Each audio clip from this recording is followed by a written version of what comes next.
পূর্বাঞ্চলে বন্যায় ক্ষতি 14,500 কোটি টাকা। সিপিডি ফের বন্যায় শেরপুরে 7 জনের মৃত্যু।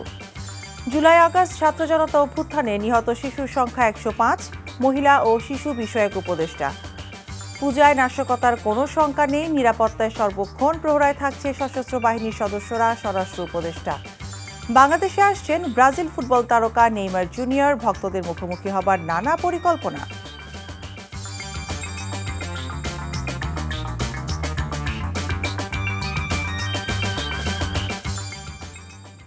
আসসালামু আলাইকুম। মিতা মুস্তাফা স্বাগত জানাচ্ছি এনটিভির সন্ধ্যার খবরে। ক্রাউন সিমেন্ট শিরোনাম দেখছিলেন, এবার পুরো খবর। দেশের পূর্বাঞ্চলে সাম্প্রতিক বন্যায় 14,500 কোটি টাকার ক্ষতি হয়েছে বলে জানিয়েছে center for policy dialogue CPD. রাজধানীতে এক সংবাদ সম্মেলনে সংস্থাটি বলেছে, সরকারের পক্ষ থেকে সমন্বয় না থাকায় ক্ষতির পরিমাণ বেড়েছে। আগামী দিনে ক্ষতিগ্রস্ত এলাকায় কৃষি এবং খাদ্য নিরাপত্তায় বিশেষ নজর দেওয়ার পরামর্শ সিপিডির। মেজবা হাসানের রিপোর্ট। ভারত থেকে কোনো পূর্বাভাস না থাকা ও প্রবল বর্ষণে হঠাৎ ভয়াবহ বন্যার মুখে পড়ে বিপর্যস্ত হয় বাংলাদেশের দক্ষিণ পূর্বাঞ্চল। ক্ষতিগ্রস্ত হয় লাখ লাখ মানুষ, মৃত্যু হয় অর্ধশতাধিক মানুষের। এমন বাস্তবতায় বন্যায় ক্ষয়ক্ষতি পুনর্বাসন প্রক্রিয়া কি হতে পারে তা তুলে ধরেন বেসরকারি গবেষণা সংস্থা সিপিডি। খাদ্য নিরাপত্তার উপর প্রভাব পড়লে অবধারিতভাবেই আমাদের মূল্যস্ফীতিতে তার একটা প্রভাব পড়তে পারে। সরকারের উচিত সেই সংক্রান্ত আসলে একটা তাৎক্ষণিক তড়িৎ ভিত্তিতে ওনাদের প্রস্তুতি নেওয়ার প্রয়োজন আছে বলে আমরা মনে করছি। সংস্থাটি বলছে, এবারের বন্যায় সবচেয়ে বেশি ক্ষতিগ্রস্ত হয়েছে কৃষি ও ব্যক্তি খাতে। আমাদের 14,421 কোটি টাকা, যেটা কিনা ডলারের অঙ্কে $1.2 বিলিয়ন, এবং যদি এটাকে আমরা জিডিপির সাথে তুলনা করি সেটা চলতি 2025 অর্থ বছরের জিডিপির 0.26%, যেটা কিনা নেহায়েত কম নয়। উজান থেকে আকস্মিক পানি আসা ও ত্রাণ কার্যক্রমে খানিকটা সমন্বয়ের অভাবকে বন্যায় এত ক্ষতির মূল কারণ হিসাবে চিহ্নিত করেছেন তারা। সরকারেরই বিভিন্ন মন্ত্রণালয় বিভাগ, তাদের এটা একটা সম্মিলিত প্রচেষ্টার বিষয় থাকে, এবং যে কোনো ধরনের প্রাকৃতিক দুর্যোগের ক্ষেত্রে এগুলো সত্য রয়েছে। দুর্যোগ প্রস্তুতি ব্যবস্থাপনায় বিশেষজ্ঞ প্যানেল তৈরি করে ব্যবস্থাপনা প্রয়োজন বলে মনে করেন সিপিডির গবেষণা পরিচালক। প্রকৃতিগতভাবে আমাদের অনুধাবন করা দরকার, এই ধরনের বন্যার প্রকোপ বাংলাদেশে আগামীতে বাড়বে। 56 জনের মৃত্যু কিন্তু অনেক বেশি। সুতরাং আগামী দিনে একটা বড় ইন্ডিকেটর হবে এমন সিস্টেম করা যাতে ক্ষয়ক্ষতি হোক কিন্তু মৃত্যু ঝুঁকি যাতে আরো কমিয়ে আনা যায়, এরকম ধরনের সিস্টেম আমাদেরকে চিন্তা করতে হবে। দেশে এমন দুর্যোগ বারবার আসতে পারে জানিয়ে আগেভাগেই প্রস্তুতি নেওয়ার তাগিদ দেন সিপিডির বিশেষজ্ঞরা। Mezba Hasan, NTV news, Dhaka. এদিকে টানা বৃষ্টি ও পাহাড়ি ঢলে সৃষ্ট বন্যায় প্লাবিত হচ্ছে শেরপুরের নতুন নতুন এলাকা। ডুবে গেছে 2 শতাধিক গ্রাম। বিভিন্ন উপজেলায় পানিবন্দী 2 লক্ষাধিক মানুষ। পানিতে ডুবে শেরপুরে এই পর্যন্ত 7 জনের মৃত্যু হয়েছে। তলিয়ে গেছে 750 হেক্টর জমির আমন। অন্যদিকে বন্যায় ময়মনসিংহে প্লাবিত হয়েছে অর্ধ শতাধিক গ্রাম। শওকত করিমের ডেস্ক রিপোর্ট। ঘরে বাইরে চারদিকে পানি। ভয়াবহ বন্যায় ভাসছে খাল, বিল, নদী আর পাহাড় জঙ্গলে ঘেরা শেরপুর। টানা বৃষ্টি ও পাহাড়ি ঢলে আকস্মিক বন্যায় বেড়েই চলেছে বানের পানি। বাড়ছে পানিবন্দী মানুষের সংখ্যা। আশ্রয় কেন্দ্রে ছুটছে বানভাসীরা। তলিয়ে আছে রাস্তাঘাট, ঘরবাড়ি, ফসলি জমি। পানি উঠেছে শিক্ষা প্রতিষ্ঠানেও। এ জেলায় বানের পানিতে ডুবে এ পর্যন্ত মৃত্যু 2 ভাই সহ 7 জনের। 30 থেকে 40 বছর বয়স হয়েছে, আমরা এরকম বন্যা দেখি না। বন্যায় রাস্তাঘাট সব তলে গেছে গা, হাজার হাজার একর জমিন সব পানির নিচে গেছে গা। আমন ধান নষ্ট হয়েছে, বিদ্যুৎ নাই, গরম পানি বন্দি, আমরা খাবার বিশুদ্ধ পানি নাই। ডুবে আছে সব, চুলা, নলকূপ নেই, সুপেয় পানি, খাবারের তীব্র সংকট। শেরপুরের ঝিনাইগাতির মহারশী নদীর বাঁধের 4টি স্থানে ও নালিতাবাড়ির চিল্লাখালী নদীর বাঁধের 2টি স্থানে ভাঙন। বাঁধ ভেঙে গেছে ভোগাই নদীর কয়েকটি স্থানেও। পানি ঢুকে পড়েছে নালিতাবাড়ি, ঝিনাইগাতি, নকলা, শ্রীবর্দী এবং শেরপুর সদরের 40টি ইউনিয়নে। আমরা ধার দেনা করে ক্ষেত খোলা লাগাইছি, এখন সব বন্যায় খাই গেতেছে। পাহাড়ি ঢলে এখন কিভাবে কি চলবো কি সমাচার ভালো আল্লাহই জানে। হঠাৎ করে ভেঙে যায় নদীর পার ভেঙে যায় একবারে জাহা মেরে পানি আয় পড়ছে আত্মাহা। এই মুহূর্তে মানে কোনো কিছু সামলানোর মতন নাই। ময়মনসিংহের ধোবাউড়ার টানা বৃষ্টি ও পাহাড়ি ঢলে নেতাই নদের বেশ কয়েকটি জায়গায় বাঁধ ভেঙে উপজেলায় প্লাবিত অর্ধশতাধিক গ্রাম। 1981 সালের পরে বোধহয় এই এলাকার মানুষজন এত বড় বন্যার সম্মুখীন হয়নি, যে কারণে আমাদের এখানে আশ্রয় কেন্দ্রগুলিতে আসলে মানুষের উপস্থিতি কম, তারা অভ্যস্ত না। এই মানুষগুলিকে খাদ্য বা যে কোনো তার দেওয়ার জন্য যে পর্যাপ্ত তাদের যে চাহিদা, সেই চাহিদা মোতাবেক সরকার আমাদেরকে পর্যাপ্ত সহায়তা দিয়েছে। দুর্গত অনেক এলাকা বিদ্যুৎ বিচ্ছিন্ন, ভেঙে পড়েছে আঞ্চলিক সড়ক যোগাযোগ। বন্যার্তদের পাশে আইনশৃঙ্খলা বাহিনী ও স্বেচ্ছাসেবক দল, তবে অনেক প্রান্তিক অঞ্চলে এখনো পৌঁছায়নি ত্রাণ। শওকত করিম, এনটিভি নিউজ ডেস্ক। রাজনৈতিক মতাদর্শের ঊর্ধ্বে থেকে যে অফিসাররা সামরিক জীবনের বিভিন্ন কর্মকাণ্ডে যোগ্য নেতৃত্ব প্রদানে সফল হয়েছেন, সেসব কর্মকর্তাদের পদোন্নতির জন্য নির্বাচিত করার নির্দেশনা দিয়েছেন অন্তর্বর্তীকালীন সরকারের প্রধান উপদেষ্টা অধ্যাপক ডক্টর মোহাম্মদ ইউনূস। ঢাকা সেনানিবাসে সেনা সদর নির্বাচনী পর্ষদ 2024-এর আনুষ্ঠানিক উদ্বোধন করে প্রধান উপদেষ্টা এই নির্দেশনা দেন। প্রথম পর্বের এই পদোন্নতি পর্ষদে বাংলাদেশ সেনাবাহিনীর কর্নেল ও লেফটেন্যান্ট কর্নেল পদবীর যোগ্য কর্মকর্তারা পরবর্তী পদোন্নতির জন্য বিবেচিত হবেন। প্রধান উপদেষ্টা পদোন্নতির জন্য অফিসারদের পেশাগত দক্ষতা, নেতৃত্বের গুণাবলী, শৃঙ্খলার মান, সততা, বিশ্বস্ততা ও আনুগত্যের উপর গুরুত্ব আরোপ করতে নির্বাচনী পর্ষদের সদস্যদের নির্দেশনা দেন। এছাড়াও সৎ, নীতিবান এবং নেতৃত্বের গুণাবলী সম্পন্ন অফিসাররাই উচ্চতর পদোন্নতির দাবিদার বলে মন্তব্য করেন প্রধান উপদেষ্টা। এখন পর্যন্ত পাওয়া তথ্য অনুযায়ী গণ অভ্যুত্থানে 105 শিশুর মৃত্যু হয়েছে। নিহতদের অভিভাবকদের 50,000 টাকা করে আর্থিক সহায়তা দেওয়া হবে বলে জানিয়েছেন মহিলা ও শিশু বিষয়ক উপদেষ্টা শারমিন এস মুর্শিদ। সচিবালয়ে সংশ্লিষ্ট মন্ত্রণালয়ের মাসিক প্রেস ব্রিফিংয়ে এসব বলেন তিনি। সমাজ কল্যাণ মন্ত্রণালয়ের ভাতাভোগী তালিকায় যাদের রাখা হয়েছে তার 43% সঠিক নয়, যা পর্যালোচনা করা হচ্ছে বলেও জানান উপদেষ্টা। রিপোর্ট করছেন রকুনউদ্দিন। জুলাই আগস্টে ছাত্র জনতার গণ অভ্যুত্থানে হতাহতের সঠিক সংখ্যা কত তা নিয়ে এখনও তথ্য সংগ্রহ করছে সরকারের একাধিক মন্ত্রণালয় ও সংশ্লিষ্ট সংস্থাগুলো। 24 সেপ্টেম্বর স্বাস্থ্য মন্ত্রণালয় প্রকাশিত গণবিজ্ঞপ্তিতে জানানো হয়, প্রাথমিক তথ্য অনুযায়ী গণ অভ্যুত্থানে 708 জন শহীদ হয়েছেন, যা আরও বাড়তে পারে। আর ছাত্র জনতার আন্দোলনের সময় 105 জন শিশুর মৃত্যু হয়েছে বলে রোববার এক সংবাদ সম্মেলনে জানান মহিলা ও শিশু বিষয়ক উপদেষ্টা।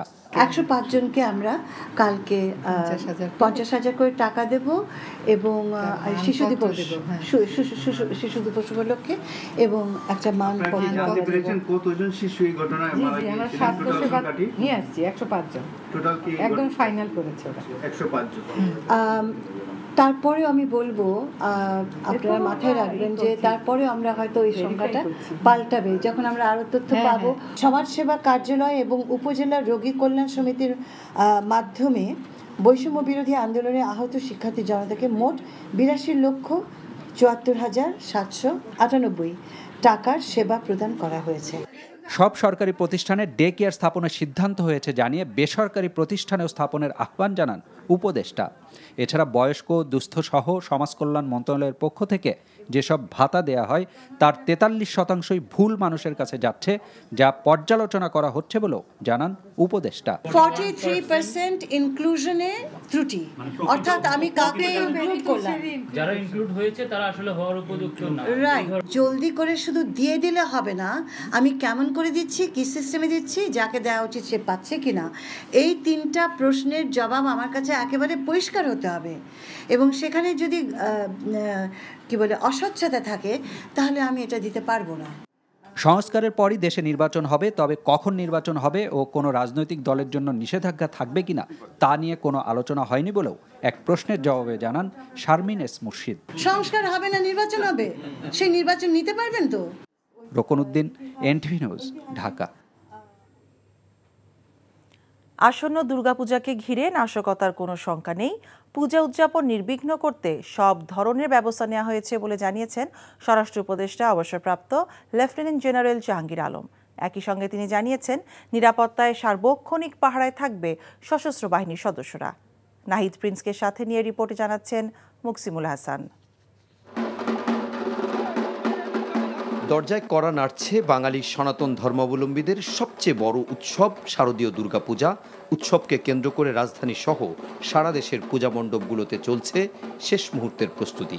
বেশিরভাগ জায়গায় প্রতিমা গড়ার কাজ শেষ, চলছে সাজসজ্জার খুঁটিনাটি কাজ। তবে কয়েকটি জেলার কিছু পূজা মণ্ডপকে কেন্দ্র করে পরিস্থিতি ঘোলাটে করতে উস্কানি আর নাশকতার আশঙ্কা থেকে তা প্রতিহত করার উদ্যোগের কথা জানান আয়োজকরা। এদেশের প্রধানমন্ত্রী পালিয়ে গিয়েছে ভারতে, সব পেতারটা তো এই দেশ ছেড়ে পালাতে পারেনি, কিছু রয়ে গেছে। এরা মানুষের কাছে প্রকাশ করতে চায় যে সাম্প্রদায়িক দাঙ্গা। আমি তাই বলবো যে ভারত থেকে যেটা দিচ্ছে ওটা ওদের স্বভাবই মধুবল্লা চাকে ঢিল মারা। আমরা যখন মারবো তারা আবার পালানোর পথও পাবে না। এদিকে পরিস্থিতি ঘোলাটে করতে যারা প্রতিমা ভাঙচুর করছে তাদের দ্রুত বিচারের আওতায় আনার নির্দেশ দিয়েছেন স্বরাষ্ট্র উপদেষ্টা। এই অপকর্মের সাথে যারা জড়িত তারা অবশ্যই বিচারের সম্মুখীন হবে। এটার সাথে যারাই জড়িত সবাই বিচারের সম্মুখীন হতে হবে। আমরা সবারই বিচারটা এনশিওর করার চেষ্টা করব। এরই মধ্যে দুর্গাপূজাকে নির্বিঘ্ন করতে দেশের সব জেলার ডিসিএসপিকে 8 দফা নির্দেশনা দেওয়া হয়েছে বলেও জানান তিনি। পূজা যেন নির্বিঘ্নে হতে পারে এই জন্য আপনাদের সবারই সাহায্য এবং সহযোগিতা দরকার। এই পূজা উদযাপনের জন্য আমরা সেনাবাহিনীকেও মোতায়েন করেছি, নৌবাহিনীকেও মোতায়েন করা হয়েছে, বিমান বাহিনীকেও মোতায়েন করা হয়েছে। এইবার এই জন্য আপনারা কোথাও কোনো ধরনের বাধা বিপত্তি আপনারা ফেস করবেন না। প্লাস আমরা এনটিএনসির মাধ্যমে যেন কোথাও কোনো কিছু হলে যেন সাথে সাথে খবর পৌঁছে যায় ওই ব্যবস্থা তো আমরা করেছি। সব ধরনের উস্কানির বিরুদ্ধে সত্য ঘটনা তুলে ধরতে গণমাধ্যমকে সজাগ থাকার আহ্বান জানান স্বরাষ্ট্র উপদেষ্টা। Muksimul Hasan, NTV news, Dhaka. উচ্চ মূল্যস্ফীতি নতুন করে অনেককে দরিদ্র বানাতে পারে বলে আশঙ্কা অর্থনীতিবিদদের। তাদের মতে অল্প আয়ের মানুষের জীবনমান খারাপ হচ্ছে আর বাড়ছে বৈষম্য। এ অবস্থায় চড়া দ্রব্যমূল্য পরিস্থিতি নিয়ন্ত্রণে পদক্ষেপ নেওয়ার তাগিদ বিশেষজ্ঞদের। মধ্যস্বত্বভোগীদের দৌরাত্ম্য কমানোর উদ্যোগ নেওয়ার পরামর্শ তাদের। হাসানুল শাওনের রিপোর্ট। ডিমের ডজন কিনতে গুনতে হচ্ছে 165 টাকা। 1 কেজি আলুর দাম তো অনেকদিন ধরেই 60 টাকা। পেঁয়াজের কেজিও 110 টাকা। এছাড়া বাজারে এখন চাল, তেল, সবজি, মাছ এবং মাংস সহ বেশিরভাগ নিত্যপণ্যের দামই চড়া, যা উস্কে দিচ্ছে মূল্যস্ফীতিকে। সামগ্রিকভাবে এর প্রভাব পড়ছে মধ্যবিত্ত ও নিম্নবিত্তের জীবনে। নিম্নবিত্ত যারা তারা একটু সমস্যার মধ্যে পড়তেছে। প্রতিদিন সব কিছুর দামই বাড়তেছে। এখন তো টাকা পয়সার অভাব, বাজারের যেই অবস্থা, নিয়ে গেলাম 250 গ্রাম। যে টাকা ইনকাম তার থেকে হচ্ছে গিয়া জিনিসপত্রের দাম তো, দ্রব্যমূল্যের দাম তো কন্টিনিউয়াসলি বাড়তেছে, এটা তো আর কমতেছে না। দেশে অনেকদিন ধরেই উচ্চ মূল্যস্ফীতি হচ্ছে। কোনোভাবেই মূল্যস্ফীতির অঙ্কটাকে 9% নিচে নামানো যাচ্ছে না। মূল্যস্ফীতির কষাঘাতে সমাজে দারিদ্র্য আর বৈষম্য বাড়তে পারে বলে আশঙ্কা অর্থনীতিবিদদের। দারিদ্র তো শুধু বেড়ে যাওয়ার শুধু আশঙ্কা না, এটার একটা অভিঘাত অবশ্যই পড়েছে। আমাদের দারিদ্র সীমার উপরে যারা ছিলেন তারা হঠাৎ করে আবার নিচে নেমে আসেন। মূল্যস্ফীতিটা এই অবনমনের একটা বড় কারণ। আমাদের দেশে মূল্যস্ফীতিটা ঠিক মুদ্রানীতি দিয়ে এককভাবে নিয়ন্ত্রণ করা সম্ভব হয় না। এটার সাথে বাজার ব্যবস্থাপনার দিকেও আমাদের নজর দিতে হবে, কিন্তু উৎপাদনশীলতা, সরবরাহ এবং চাহিদার পার্থক্য কমানো, সময় মতো আমদানি করা, মধ্যস্বত্ব যারা আছে তাদের উপরে নজরদারি, খবরদারি বাড়িয়ে বলে এইসব বিষয়গুলো আমাদের নজর দিতে হবে। নিত্যপণ্যের বাজারে সিন্ডিকেট বা মধ্যস্বত্বভোগীদের দৌরাত্ম্যের অভিযোগ দীর্ঘদিনের। এছাড়া সড়ক এবং বাজারগুলোতে আছে চাঁদাবাজি। দ্রব্যমূল্যকে উস্কে দেয়া এসব বিষয় কমিয়ে আনার পাশাপাশি সঠিক বাজার ব্যবস্থাপনা নিশ্চিতে কার্যকর উদ্যোগ নেয়ার তাগিদ বিশেষজ্ঞদের। এই চাঁদাবাজির কারণে কিন্তু বিশেষ করে লোকাল সাপ্লাই চেইনে বিজনেস পিপলদেরকে কিন্তু প্রচুর খরচ করতে হয় এবং তার ফল কিন্তু আলটিমেটলি বিয়ার করতে হয় সাধারণ মানুষকে। বাজারে সাপ্লাই চেইনের কথা আমরা বলি, বিশেষ করে মানে ট্রান্সপোর্টেশন কস্ট যদি কমানো যায়, জ্বালানি দ্রব্যের মূল্য যদি কমানো যায়, তাহলে কিন্তু ইনফ্লেশন আস্তে আস্তে কমে আসবে। এছাড়া কম আয়ের মানুষের জন্য সরকারের সহযোগিতা কর্মসূচিগুলোর আওতা আরও বাড়ানোর তাগিদ অর্থনীতিবিদদের। Hasanul Shawon, NTV news, Dhaka. বাংলাদেশে নেইমারের আগমন প্রসঙ্গ। বাংলাদেশে নেইমার ভক্তদের জন্য সুখবর।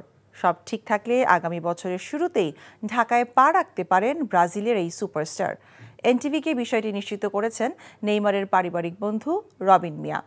নেইমারের সফর ঘিরে বাংলাদেশি ফুটবলার ও সমর্থকদের নিয়ে নানা ইভেন্টেরও পরিকল্পনা রয়েছে। কুশাল ইয়াসিরের রিপোর্ট। ব্রাজিল ফুটবলের সুপারস্টার নেইমার জুনিয়র, বিশ্বজুড়ে তাকে এক নজর দেখতে অথবা ছবি তুলতে মরিয়া থাকে ভক্তরা। বাংলাদেশের নেইমারের ভক্তদের এই কাছ থেকে দেখার স্বপ্নটা সত্যি হওয়ার খুব কাছে। একজন বাংলাদেশির হাত ধরেই স্বপ্ন পূরণ হতে পারে ফুটবল প্রেমীদের। অ্যাজ এ ফ্রেন্ড হিসেবে আমাকে বাংলাদেশি মানুষ যতটুকু সম্মান দেয়, সেই সম্মানটা আসলে নেইমারের সম্মান। ওর সম্মানের সুবাদে আমি একজন বাংলাদেশি বিদেশ সম্মানটা পাই। আমার কাছে অনেক ভালো লাগে সেটা। বাংলাদেশিদের মানুষের এই মনের আশাটা আমি পূরণ করতে চাই। একটা কোম্পানি তারা 100% মৌখিকভাবে এবং লিখিতভাবে আমার সাথে তারা একটা ডিড সাইন করছে। নেক্সট ইয়ারের শুরুর দিকে ইনশাল্লাহ আশা করি যে আমরা সেটা করতে পারব। সম্প্রতি আর্জেন্টিনার এমিলিয়ানো মার্টিনেজ ও ব্রাজিলের রোনালদিনহো বাংলাদেশে পা রাখলেও সাধারণ ভক্তদের জন্য কোনো ইভেন্ট ছিল না। তবে নেইমারের ক্ষেত্রে ভক্তদের প্রাধান্য দেয়া হবে বলে জানিয়েছেন রবিন। আমি চাবো যখন নেইমার আসবে সে ফুললি ডেডিকেট আমার দেশের জন্য। আমার দেশের যে সাধারণ মানুষ নেইমারকে পছন্দ করে বা যারা পছন্দ করে, আমি সর্বোচ্চ চেষ্টা করব যে তাদের ওই মনের আশা পূরণ করার জন্য। মানুষ যেন নেইমারকে দেখতে পারে। আমি তো পারবো না 16 কোটি মানুষকে নেইমারকে দেখাইতে, বাট যারা ফুটবল প্রেমী তাদের জন্য অবশ্যই আমরা ওইভাবে প্ল্যানিং করব। এবং যারা মিডিয়া কর্মী আপনাদের মতো যারা আছেন, আমরা একটা চ্যারিটি ইভেন্ট করব, যেটা আসলে ইমোশনালের যে জায়গাটা মানুষ নেইমার এসে যেন ফিল করতে পারে।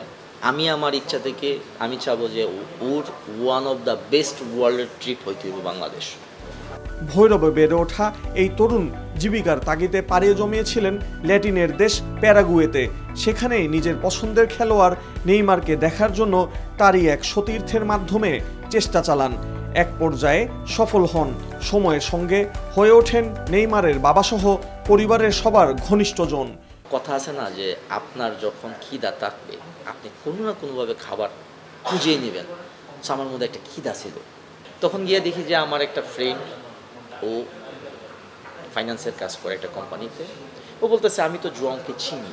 জোয়ানকে সব বললাম। তখন জোয়ান বললো, আমাকে জ্বর এসে কায়দা দিছে, আমি ইমোশনে বলতেছে আমি তোকে নেইমারকে দেখাবো। This is my compromise. হঠাৎ করে জোয়ান একদিন ফোন দেয়, তুই টিকিট কাট, আমি প্যারিস যাইতেছি। এয়ারপোর্ট বলতেছে, এয়ারপোর্টের বের হওয়ার সময় আর কি, প্যারিসে বলতেছে তুমি কোথায় যাবো? বললাম নেইমারের বাসায় যাবো। সুন্দর করে আমাদেরকে পাস করে দিল। সর্বপ্রথম ওই বাসার মধ্যে আমি যাকে দেখি নেইমার আসলো, জোয়ানের সাথে হ্যান্ডশেক করলো, আমার সাথে হ্যান্ডশেক করলো, আমার জড়াই দিল একটু ব্যাং, আমার সাউন্ড বন্ধ হয়ে গেছে। কুশল ইয়াসির, এনটিভি নিউজ, ঢাকা। সাবেক পরিবেশ ও জলবায়ু মন্ত্রী সাবের হোসেন চৌধুরীকে গ্রেফতার করেছে ঢাকা মেট্রোপলিটন পুলিশের গোয়েন্দা বিভাগ। সন্ধ্যায় রাজধানীর গুলশান এলাকা থেকে তাকে গ্রেফতার করা হয়। ডিএমপির জনসংযোগ ও গণমাধ্যম শাখা থেকে বিষয়টি নিশ্চিত করা হয়েছে। পুলিশ জানায়, ডিবির একটি দল বিকেল থেকেই সাবের হোসেন চৌধুরীর গুলশানের বাসায় অভিযান চালায়। সন্ধ্যায় তাকে গ্রেফতার করা হয়। সাবেক এই মন্ত্রীর বিরুদ্ধে একাধিক মামলা হয়েছে। গ্রেফতারের পর তাকে ডিবি কার্যালয়ে নেওয়া হয়। দৈনিক আমার দেশের সম্পাদক মাহমুদুর রহমান বলেছেন, ৭১ সালের পর থেকে বাংলাদেশের অধিকাংশ গণমাধ্যম ভারতীয় সম্প্রসারণবাদীদের দখলে চলে গেছে। এখনও ভারতের এজেন্ট হিসেবে কাজ করছে তারা। জাতীয় প্রেস ক্লাবে সাংবাদিকদের সাথে মতবিনিময় সভায় তিনি এসব কথা বলেন। আরও জানাচ্ছেন হাসান জাবেদ। ৬ বছরের নির্বাসন শেষে দেশে ফিরে প্রথমবারের মতো সাংবাদিকদের সাথে মতবিনিময় করেন আমার দেশ সম্পাদক মাহমুদুর রহমান। বলেন, দেশে এখনও ফেসিবাদের দোসররা আছে, গণমাধ্যম ভারতীয় এজেন্টের দখলে চলে গেছে, যা দেশের জন্য মূল সমস্যা বলেও মনে করেন তিনি। বাংলাদেশের মিডিয়ায় এখন পর্যন্ত গত 53 বছর ধরে স্বাধীনতার পরে ভারতীয় হেজেমনি সম্পূর্ণভাবে নিয়ন্ত্রণ করে বসে আছে বাংলাদেশের অধিকাংশ মিডিয়া। হাসিনার ফ্যাসিবাদ এবং ইন্ডিয়ান হেজেমনি ভারতীয় আধিপত্যবাদের বিরুদ্ধে মেসেজ ছিল আমার দেশের, যে আমার দেশ স্বাধীনতার কথা বলে। ফ্যাসিবাদ কতটা এখনো বিস্তৃত যে এখনো মাহমুদুর রহমানকে এসবির রিপোর্টে বলা হয় ক্রিমিনাল। সংস্কার কমিশনে কয়েকজনের নিয়োগ নিয়েও প্রশ্ন তোলেন মাহমুদুর রহমান। বলেন, মৌলবাদের কার্ড ব্যবহার করে অতীতে গুম, খুন, হামলা ও মামলা হয়েছে। এখনো মৌলবাদের উত্থান হচ্ছে বলে অপপ্রচার চলছে। আমি খুব অবাক হলাম, এই সরকারের খুব পাওয়ারফুল একজন ব্যক্তি ডক্টর ইফতেখারুজ্জামান, তিনি কদিন আগে বললেন মৌলবাদের উত্থান হচ্ছে বাংলাদেশে। তা আমি জানতে চাই, বাংলাদেশে মৌলবাদের উত্থান ইফতেখারুজ্জামান কোথা থেকে দেখলেন আবার নতুন করে? এই একই বয়ান দিয়ে বাংলাদেশে ফ্যাসিবাদ প্রতিষ্ঠা হয়েছে। শেখ হাসিনা 16 বছর ফ্যাসিস্ট শাসন চালাতে পেরেছে, এই মৌলবাদের কার্ড ফেরি করে তারা চালাতে পেরেছে। ছাত্রলীগকে 7 দিনের মধ্যে নিষিদ্ধ ঘোষণা, বঙ্গবন্ধু এভিনিউর নাম পরিবর্তন সহ 7 দফা দাবিও অন্তর্বর্তী সরকারের কাছে তুলে ধরেন তিনি। কোনো বাধা না আসলে আমার দেশ পত্রিকা পুনরায় প্রকাশ করার কথাও জানান মাহমুদুর রহমান। Hasan Jabed, NTV news, Dhaka. বাংলাদেশ শিল্পকলা একাডেমির সাবেক মহাপরিচালক মোহাম্মদ লিয়াকত আলী লাকী সহ প্রতিষ্ঠানটির 24 জনের বিরুদ্ধে মামলা দায়ের করেছে দুর্নীতি দমন কমিশন দুদক। রোববার দুদকের সমন্বিত জেলা কার্যালয় ঢাকা 1-এর উপপরিচালক সুমিত্রা সেন এই মামলাটি দায়ের করেন। বাংলাদেশ শিল্পকলা একাডেমির নিয়োগ পরীক্ষার নম্বরপত্রে জালিয়াতি এবং প্রতারণার আশ্রয় নেওয়ার অভিযোগে এই মামলা দায়ের করা হয় বলে জানিয়েছে দুদক। আসামিরা লিখিত পরীক্ষায় অনুত্তীর্ণ প্রার্থীদের নম্বরপত্রের নম্বর বাড়িয়ে অবৈধভাবে 10টি পদে 23 প্রার্থীকে নিয়োগ দিয়েছেন বলে অভিযোগ করা হয়। আসামিদের মধ্যে একাডেমির পরিচালক প্রশাসন জাহাঙ্গীর হোসেন চৌধুরীও আছেন।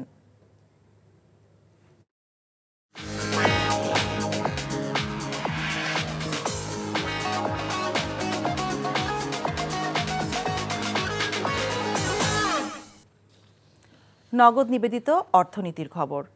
আন্তর্জাতিক বাণিজ্যে বাংলাদেশের অবস্থান চতুর্থ সারিতে।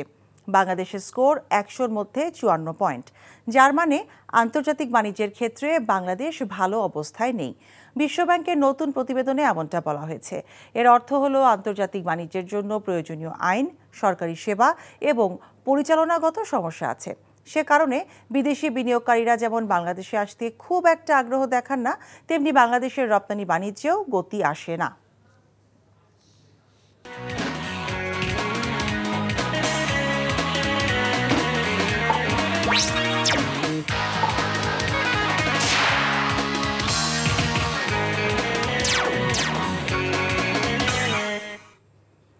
ইস্পাহানি প্রিমিয়াম টি খেলার খবর।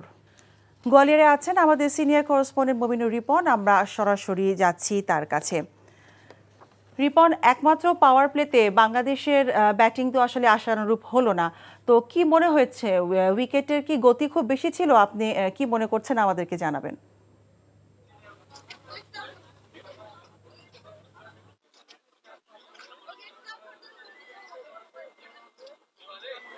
এই উইকেটটি একেবারে নতুন উইকেট এবং শুরুতে ভারতীয় অধিনায়ক সূর্য কুমার যাদব যেমনটি বলেছিলেন যে এই উইকেটটা নতুন উইকেট, এটাকে একটু বুঝে নিতে চেয়েছে ভারতীয় দল, যে কারণে তারা ফিল্ডিং বেছে নিয়েছে।